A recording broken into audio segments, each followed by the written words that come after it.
Anjatony maro kosa ny fitorinan-kira izay vitan'ny antoko-pihira fiavaozana isotro fitiavana na ny ampifity tao anatin'izay 10 taona nisiny izay. Nisy moa ny fiaonan'ny komitiny ity antoko-pihira ity tamin'ny pampalala vaovao androany nahafahana namantatra ny fandaharam-potoana izay antoko-pihira izay.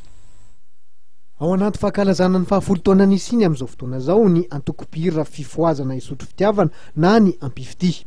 Efa nahatratra 500 ny fitorinan-kira izay nitotosain'izy ireo tao anatin'izay 10 taona nisiny izay, araka ny fantatra nandritra ny valandresaka ao am-panao gazety izay nitotosaina tetsy amin'ny akan'ny FJKM isotro fitiavana io maraina io.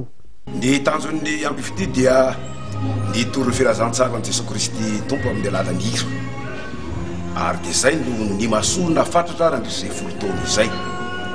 Eo amin'ny fiangonana 500 latsaka kely eo fotsiny no nanasa sy nandehanany ampifity tamin'ny zary fitorinan-kira zany a.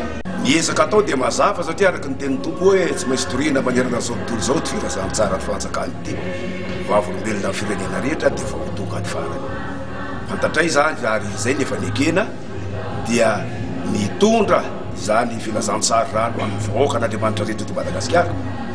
Tsy hankanapaka mba hatonga ny olona rehetra handray an'i Jesu Kristy ho tompo sy mpanapaka ny fiainany a, mba ahazoantsika rehetra miaina ambany fahasoavan'Andriamanitra tompoko. Nisongadina tamin'ireo sangan'asa vitany ihany koa ny ampifity.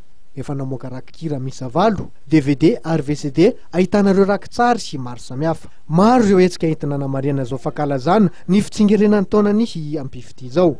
Isan'izany niseho izay totosaina amin'ny 9 septambra ho avy izao ao amin'ny lapan'ny fanatanjahantena sy ny kolontsaina etsy Mahamasina. Fotoana ihany koa ivarotany nisy rakin-kira vaovaony. Mahatratra 300 amin'izao fotoana izao nisan'ireo mpikambana ao anivon'ny ampifity.